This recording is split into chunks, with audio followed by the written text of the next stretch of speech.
Bueno, yo creo que todos los directores de periódico tendrían que hacer dos cosas, ¿eh? Una, sus memorias, ¿eh?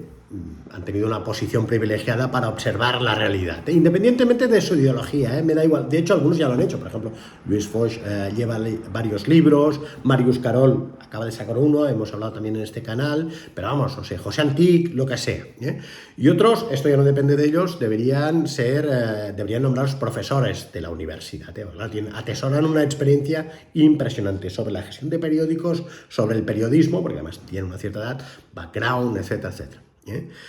Por eso hoy quería hablarles de este libro, que son las memorias más o menos de Antonio Caño. Antonio Caño ha sido un periodista importante, ¿eh? Fue director del País 4 años, del 2014 al 2018, y además llegó al cargo, de hecho es un poco las memorias, la crónica personal, la evolución del periodismo, las relaciones del País con el PSOE, Pedro Sánchez, etcétera, etcétera. Él es crítico con Pedro Sánchez, llega a la dirección del País en el 2014, poco después dimite a Alfredo Pérez Rubalcaba, y cuando Sánchez gana la famosa moción de censura, lo dice, es consciente que le quedan 4 telediarios, para utilizar una expresión.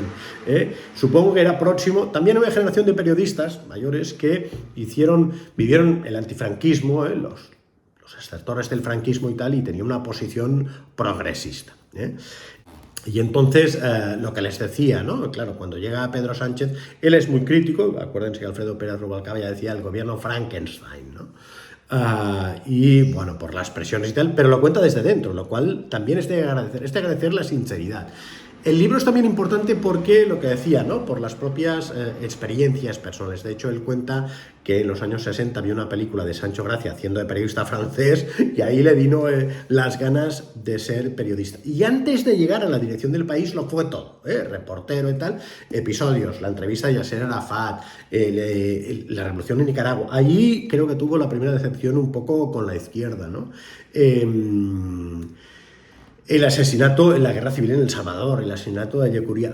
Él dice, se integra en lo que Manuel Eguineche decía, la tribu, ¿no? Esos enviados especiales, esos reporteros todoterreno, incluso llega a Washington, ¿no? El top 10, donde también es verdad, claro, comparado con los periodistas anglosajones, bueno, estos españoles son otra cosa, o los latinoamericanos y tal. Y de ahí al salto a la dirección del País, él también lo cuenta, bueno, Juan Luis de Brián lo cita un día en Nueva York, etcétera, etcétera, tampoco es que fuese aquello íntimo, hace un proceso importante de digitalización del periódico, cuenta también, hombre, la pérdida de influencia del País y la pérdida de lectores, audiencia e influencia ha sido fundamental en la prensa de papel, no solo extrapolable evidentemente a otros periódicos, pero cómo va desapareciendo el periódico papel. Él se esfuerza en la digitalización, en el muro, y finalmente, como decía, los conflictos con el PSOE de Pedro Sánchez. Yo creo que es importante también, aparte de eso, estudiantes de periodismo, absolutamente recomendable, toda la evolución profesional del autor,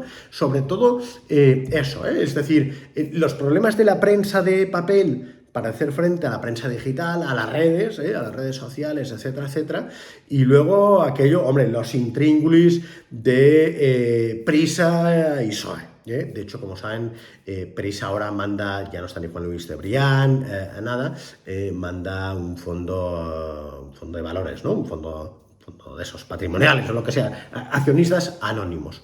Pero por eso digo, ¿no? Es un libro, yo creo que es un libro importante, y se agradece sobre todo también la sinceridad. Es una generación de periodistas, que ya quedan pocos, y que yo creo que muy difícilmente los periodistas del futuro serán profesionales como los que hemos visto, como estos hombres que vivieron desde los años, empezaron aquí de jovencitos, pero luego los años 70, etcétera, etcétera, etcétera, 80, 90 y tal.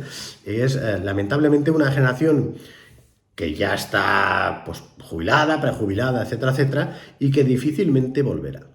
Xavier Rius, por cierto, lo más importante del libro, son Esfera de los libros, 16 páginas y 21,90 euros. Se lo vuelvo a enseñar.